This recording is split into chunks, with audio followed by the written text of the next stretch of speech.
क्या बॉलीवुड का भट्टा बैठ चुका है? क्या फिर से बॉलीवुड को जनता बॉयकॉट करने जा रही है? क्या बॉलीवुड की 3 बड़ी रिलीजेस के बावजूद हाइप मार्केट में जीरो चल रही है बॉलीवुड की? और क्या फिर से बॉयकॉट बॉलीवुड ट्रेंड वापस आने वाला है? सब कुछ बताती हूँ आपको इस वीडियो में। वीडियो को अंत तक जरूर देखो, चैनल करो सब्सक्राइब। देखो यार, बॉलीवुड इज सिनोनिमस विद घटिया कंटेंट, लेकिन क्या ये पहले से ही ऐसा था या फिर अब ऐसा हुआ है? पिछले कुछ सालों में ऐसा देखने को मिला है। तो अगर हम थोड़ा सा पीछे जाते हैं 2022 में, 2022 एक ऐसा साल था जिस वक्त पर आप समझ लीजिए कि ऑडियंस की आंखें खुल चुकी थी और ऑडियंस ने बॉलीवुड को पूरी तरीके से रिजेक्ट कर डाला था। लेकिन क्या इसके पीछे का रीजन केवल ऑडियंस ही थी, केवल ऑडियंस की मूडीनेस थी, या कुछ और रीजन था जिसकी वजह से ये बॉयकॉट ट्रेंड बहुत ज्यादा चरम सीमा पे आया था?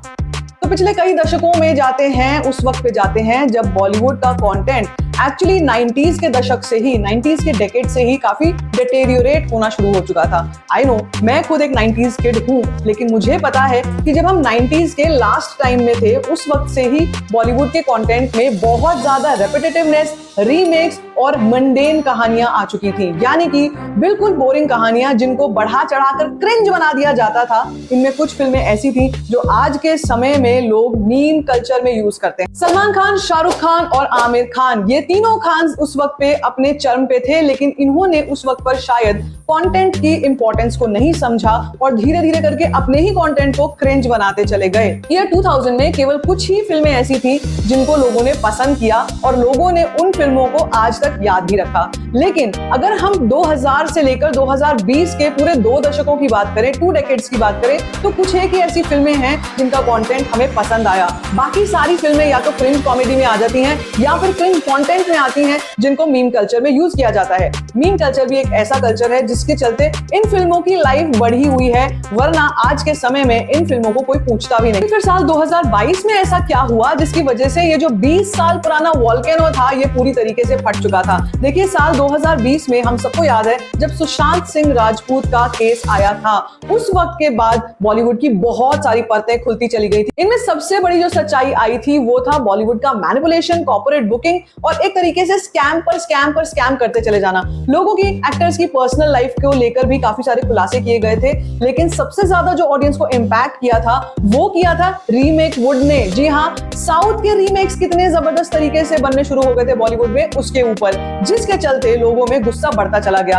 यानी कि एक तरीके से ऑडियंस को चीटेड फील होने लगा कि इतने सालों से हम जिन फिल्मों को देखते आ रहे हैं वो तो एक्चुअली साउथ की, तेलुगु फिल्म इंडस्ट्री की कुछ ऐसी बड़ी मास्टरपीसेस हैं जिनको रीमेक करके बॉलीवुड वाले सालों से बेच रहे हैं। यही नहीं, कुछ फिल्में तो आज तक ऐसी हैं जो ऑडियंस को आज तक नहीं पता कि साउथ या तेलुगु फिल्मों की रीमेक्स हैं, जिनमें कुछ बड़े नाम अगर मैं आपको बताऊंगी तो आपको बहुत ज्यादा हैरत होने वाली है। अब जरा सोचिए, इतने सालों पुराना जो ऑडियंस का गुस्सा है वो कहीं तो निकलना ही था, और यही हुआ कि 2022 में जब बॉयकॉट बॉलीवुड ट्रेंड शुरू हुआ तो इस ट्रेंड ने ही बॉलीवुड की बड़ी बड़ी फिल्मों को पानी पिलाकर रख दिया, जिनमें लाल सिंह चड्ढा एक ऐसी फिल्म थी जिसका शायद किसी ने सोचा भी नहीं था कि आमिर खान जैसे इतने बड़े एक्टर को इतना बड़ा लॉस झेलना पड़ेगा। उसके बाद आया टाइम जब साउथ की और फिल्में 2022 में रिलीज होनी शुरू हुई। एक्चुअली ट्रेंड तो 2021 से ही शुरू हो गया था जब पुष्पा रिलीज हुई थी, लेकिन 2022 में तो लाइन से एक के बाद एक फिल्में रिलीज हुई, जिनमें कार्तिकेय 2 एक ऐसी फिल्म थी जिसने लाल सिंह चड्ढा जैसी इतनी बड़ी बिग बजटेड फिल्म को भी पानी पिला करके रख दिया था। और उसके बाद ही ऑडियंस में ये बात आने लगी, ये बात फैलने लगी कि इसका मतलब केवल और केवल अच्छा कंटेंट ही आगे बढ़ेगा और हम केवल अच्छे कंटेंट को ही सपोर्ट करेंगे। आज आया टाइम 2023 का। उस वक्त पे आप कह लीजिए कि बॉलीवुड की कुछ ऐसी फिल्में थी जिनको ऑडियंस ने शुरू में बिल्कुल नकार रखा था, यानी कि पठान जैसी फिल्में जिनके लिए ऑडियंस के मन में कोई भी कहीं से भी कोई फेथ नहीं था, कहीं से भी कंटेंट को लेकर कोई कॉन्फिडेंस नहीं था। लेकिन धीरे धीरे जैसी फिल्म रिलीज हुई, कॉर्पोरेट बुकिंग के दम पर भी और थोड़ा बहुत अपने कंटेंट के दम पर भी उस फिल्म ने कमाई करी। उसके बाद टाइम आया फिर से जवान के रिलीज का, जब एटली जैसे साउथ के डायरेक्टर ने बॉलीवुड के एक्टर को डायरेक्ट किया और तब जाकर ये लोगों को पता चला कि एक्चुअली साउथ के डायरेक्टर्स में कितना पोटेंशियल है। आया जब 2024 में बॉलीवुड की जो अपनी ही फिल्में थी जिसको उन्होंने 2021 में OTTs के लिए बनाया था, धड़ल्ले से फ्लॉप होनी शुरू हो गई। 2024 के मध्य में आ चुके हैं हम, मिडिल में आ चुके हैं, लेकिन आज तक कोई ऐसी फिल्म नहीं है 2024 की बॉलीवुड की जो याद की जाए। जी हाँ, एक फिल्म है जिसको मैं हमेशा याद करती हूँ, वो है बड़े मियां छोटे मियां। उसको तो कोई भूल ही नहीं सकता, इसीलिए क्योंकि वो सबसे बड़ी डिजास्टर थी। इसके बाद टाइम आ चुका है अब ऐसा कि ऑडियंस ने कसम खा रखी है, जब तक भाई फिल्म अच्छी नहीं बनाओगे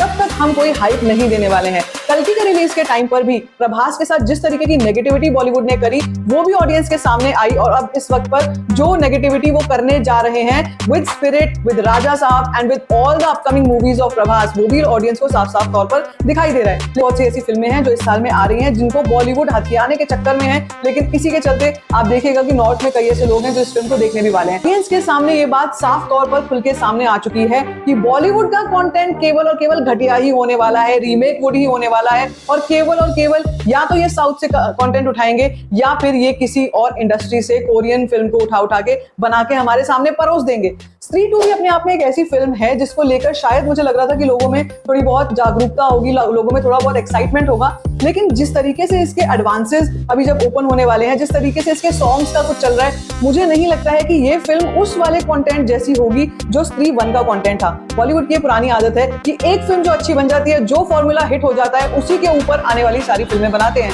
इस साल में ये हॉरर कॉमेडी की दूसरी फिल्म होने वाली है आफ्टर मुंजिया, और उसके बाद तीसरी फिल्म भूल भुलैया 3 दिवाली पर रिलीज के लिए तैयार है। लेकिन क्या ऑडियंस इतने सारे मैशअप के लिए रेडी है? क्या ऑडियंस इतने सारे कूड़े के लिए रेडी है कि फिर से उनको वही सब चीजें देखनी पड़ेंगी, वही हॉरर कॉमेडी, वही क्रिंज चीजें, वही क्रिंज मेकअप देखना पड़ेगा? जो मैंने ट्रेलर ऑफ स्त्री 2 में देखा मुझे कुछ भी एक्साइटिंग नहीं लगा। हो सकता है फिल्म की ओपनिंग अच्छी लगे, लेकिन अगर कंटेंट अच्छा नहीं हुआ तो ऑडियंस उसको पूरी तरीके से रिजेक्ट कर देगी। अब बात करते हैं एक्साइटमेंट लेवल की। जैसे मैंने आपको बताया 15 अगस्त एक ऐसा टाइम था जब 2023 में गदर 2 रिलीज हुई थी और उस फिल्म ने सारे के सारे रिकॉर्ड्स तोड़ करके रख दिए थे।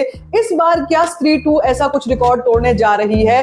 इस बार क्या ऐसा कुछ करने जा रही है वेदा, या खेल खेल में जो गदर 2 के रिकॉर्ड्स को याद दिलाएगी? आप याद कीजिए वो दौर जब गदर 2 रिलीज हुई थी, ट्रैक्टर्स में भर भर के लोग आए थे, और 2000 में जो गदर रिलीज हुई थी उसका मंजर सामने आ चुका था। इस वक्त पर क्या हम ऐसा ही कुछ एक्सपेक्ट कर सकते हैं विद स्त्री 2? मुझे ऐसा लगता है कि कहीं ना कहीं हाइप को क्रिएट किया जा रहा है, बिल्ड किया जा रहा है। समोसा क्रिटिक्स भी उसी में लग चुके हैं कि किस तरीके से स्त्री 2 का जो एक्साइटमेंट है ऑडियंस में वो क्रिएट किया जाए। वेदा अपने आप में एक ऐसी फिल्म है जिसको शायद ही कुछ परसेंट ऑडियंस देखने जाएगी। जॉन अब्राहम और शर्वरी वाघ हैं, दो ऐसे एक्टर्स हैं जिनको शायद जिनके लिए लोगों में कोई भी इंटरेस्ट है नहीं। वहीं दूसरी तरफ अक्षय कुमार हैं जो अपनी कॉमेडी खेल खेल में लेकर आ रहे हैं, लेकिन मुझे ऐसा लगता है अक्षय कुमार को लेकर इतनी ज्यादा नेगेटिविटी हो चुकी है और वो इतने रीमेक्स बना चुके हैं कि लोग अक चुके हैं उनको देख देख के। इसीलिए ऐसा लगता है कि अब फिर से बॉयकॉट बॉलीवुड वापस आ रहा है। ये अंदर ही अंदर सुलग नहीं रहा है, बहुत जल्दी फूटने वाला है। अगर बॉलीवुड ने अपना कंटेंट नहीं सुधारा तो फिर एक बार फिर से हमको बॉयकॉट बॉलीवुड बहुत ही बड़े बड़े लेवल पर नजर आएगा। 2025 में बॉलीवुड की बहुत बड़ी बड़ी फिल्में आ रही हैं, बहुत बड़ी बड़ी बातें हो रही हैं उनको लेकर, लेकिन अगर कंटेंट अच्छा नहीं हुआ तो ऑडियंस किसी को नहीं बख्शती है। ये पब्लिक है, ये सब जानती है, जनता जनार्दन सबको पूरा का पूरा सबक सिखा के रहती है, चाहे वो किसी भी बड़े बाप का बेटा हो, चाहे वो किसी भी माफिया फैमिली से बिलोंग करता हो। लेकिन बॉलीवुड को अपनी औकात दिखा चुकी है ऑडियंस। तो क्या 15 अगस्त को एक बार फिर से हमारे सामने बॉयकॉट बॉलीवुड ट्रेंड वापस आने जा रहा है या अच्छा कंटेंट सामने आने जा रहा है, वो देखना होगा। साथ साथ में जितनी भी अपडेट्स आ रही हैं about Prabhas, about Salaar, about spirit, about NTR 31, everything, वो सब चीजें भी आपसे कवर करती चलूंगी अपने अगले वीडियोस में। लेकिन आपको क्या कुछ लगता है, क्या बॉलीवुड सुधर रहा है? क्या बॉलीवुड बाज आने वाला है अपनी हरकतों से या नहीं? Let me know in the comment section. बाकी like this video, give a thumbs up, don't forget to share it and don't forget to subscribe to my channel.